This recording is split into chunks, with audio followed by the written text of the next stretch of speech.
வாழ்க வளமுடன். பேராசி ஆனந்தி அன்பழகன், திருவண்ணாமலை. இன்றைக்கி சிந்தனையாக என்ன எடுத்துக்கலாம் அப்படின்னா, நாலூர் நற்சிந்தனையிலேருந்து பாவம் புண்ணியம் அதை பற்றி நம்ம இன்றைக்கி சிந்தனை எடுத்துக்க போகிறோம். பொதுவாக பாவம் அப்படின்னா என்ன சொல்லுவாங்க அப்படின்னா, பொதுவாக தப்பான செயல் செய்தால் மற்றவங்களோட மனசையோ உடலையோ துன்புறுத்தினா அது பாவம்.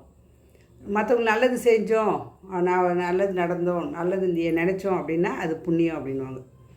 பாவம் புண்ணியம் அப்படின்னு சராசரி வாழ்க்கையில் நம்ம நிறைய பார்த்துருக்குறோம். செஞ்சுட்ட பிறகு நாமளே ஃபீல் பண்ணுவோம், ஐயோ நான் தெரியாமல் செஞ்சுட்டேன், பாவம் செஞ்சுட்டேன் அப்படின்னு. ஆனால் செய்யறதான்னு நினச்சிட்ருக்கோம். ஆனால் சுவாமிஜி மட்டும்தான் பார்த்திங்கன்னா அதுக்கு ஒரு ஃபார்முலா கொடுத்துருக்காரு. அதாவது தவ வாழ்க்கை வாழறவங்க அற வாழ்க்கை வாழ வேண்டும் அப்படின்றதுக்காக, அறம் அப்படின்னா என்னங்க, ஒழுக்கம், கடமை, ஈகை.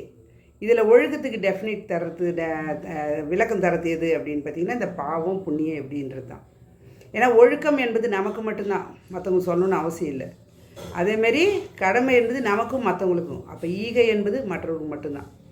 சரி, அப்போ ஒழுக்கத்துக்கு என்னங்க சொல்லியிருக்காரு சுவாமிஜி அப்படின்னா, எண்ணம், சொல், செயல், இந்த மூணுத்துலேயுமே எண்ணம், சொல், செயல், எண்ணத்தில் கூட தவறு நினைக்கக்கூடாது.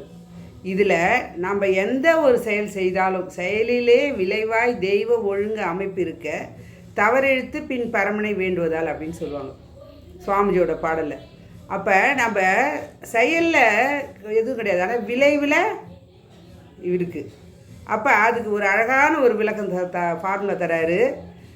தனக்கோ பிறருக்கோ, தற்காலத்திலோ பிற்காலத்திலோ, உடலுக்கோ உயிருக்கோ ஊறு விளைவிக்குமானால் பாவம், ஊறு விளைவிக்காத செயல் புண்ணியம். இது நம்ம எவ்வளோ விஷயம் பாருங்கள், நமக்கும் மற்றவங்களுக்கும் தான் சொல்கிறாரு பாருங்கள் பாவம் புண்ணியம் என்பது. இப்போ அதுக்கு எக்ஸாம்பிள் பார்த்திங்கன்னா அவரே கொடுத்துருக்காரு. இப்போ பசி எடுக்குது அப்படின்னா ஒரு 4 இட்லி சாப்பிட்றோம், இல்லை 3 இட்லி சாப்பிட்றோன்னா அது ஓகே. அப்போ நம்ம அடுத்ததுக்கு ஒரு 2 இட்லி நல்லா இருக்குது அப்படின்னு டேஸ்ட்டுக்காக சாப்பிட்றோன்னு வச்சுக்கோங்க. அப்போ என்ன நடக்குது, அதான் சொல்லுவாங்க ஒரு பழமொழியில், நாவூரான் திருடன் தேவூரான் தண்டம் கட்டுறான் அப்படின்வாங்க. நாவூரான் திருடன் எதை வேணாலும் போட்டுக்கிறான், எதை வேணாலும் பேசுவான். அது உடலுக்கும் சரி மற்றவங்களுக்கும் சரி. அப்போ தேவூரான்னு சொல்லக்கூடிய உடல் என்ன பண்ணுறது, தண்டம் கட்டுறான் அப்படின்னா பிரச்சனைக்கு உடலில் நோயாக வருகிறது. அப்போ நம்ம என்ன பண்ணுங்க, எண்ணம், சொல், செயலில் எந்த விதத்துலையும் நாம் மற்றவங்களுக்கு துன்பம் கொடுக்கக்கூடாது. துன்பம் கொடுத்தால் அது பாவம், துன்பம் கொடுக்காத செயல் அது புண்ணியம்.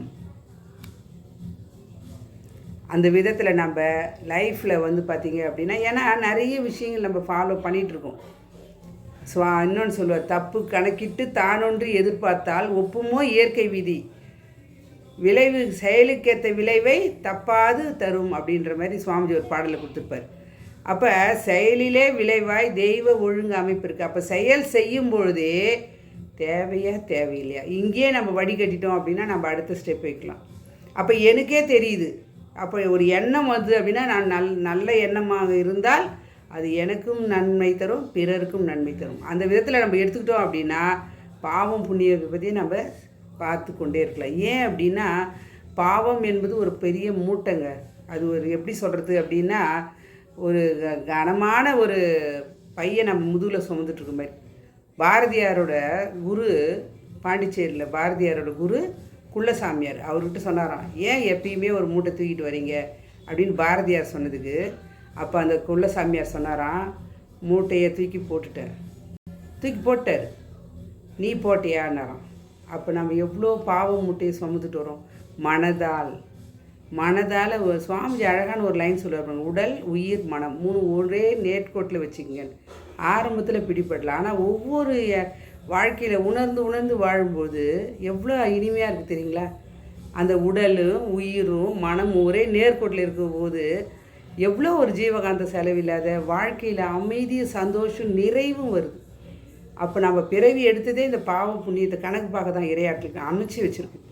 நம்ம பாவத்தை செய்யாமல் புண்ணியத்தை செய்யக்கூடிய செயலும் செய்யுமோ செய்யலையோ. ஆனால் அதுதான் சுவாமி அழகாக 2 ஒழுக்க பண்பாடு கொடுத்துருக்காரு. தனக்கோ பிறர்க்கோ நான் எனது வாழ்நாளில் யாருடைய உடலுக்கோ மனதுக்கோ துன்பம் தர மாட்டேன், துன்பப்படுபவர்களுக்கு என்னால் முடிந்த உதவிகளை செய்து வாழ்க்கை வாழ்வேன்னு கொடுத்துருக்காரு. அது மாதிரி நான் எனது வாழ்நாளில் அதுலேயே அடங்கி போயிடுது பாவம் புண்ணியன்ற விதத்தில். அந்த விதத்தில் நம்மளுடைய எண்ணம் சொல்லும், அது சொல்லாக மாறும், கண்டிப்பாக செயலாக மலரும் என்று சொல்லி புண்ணியம் சேர்ப்பதற்காக தான் பிறவி எடுத்தோம் என்பதை உணர்ந்து கொண்டு வாழ்க்கை என்பதை ஒரு அழகான நிம்மதியான சந்தோஷமான நிறைவான மகிழ்ச்சியான வாழ்க்கை வாழ்வோம் என்று சொல்லி பாவத்தை கரைத்து கொண்டு இறைநிலை அடைவதற்காக தான் பிறவி எடுத்தோம் என்பதை உணர்ந்த இந்த நாள் அந்த அற்புதமான வாய்ப்பை அளித்த இறைநிலைக்கும் குருவருக்கும் இதுகாலம் செய்யும் எடுத்த அனைத்து நல்ல அன்பு உள்ளவர்களுக்கும் நன்றி. மீண்டும் சந்திப்போம், சிந்திப்போம். வாழ்க வளமுடன்.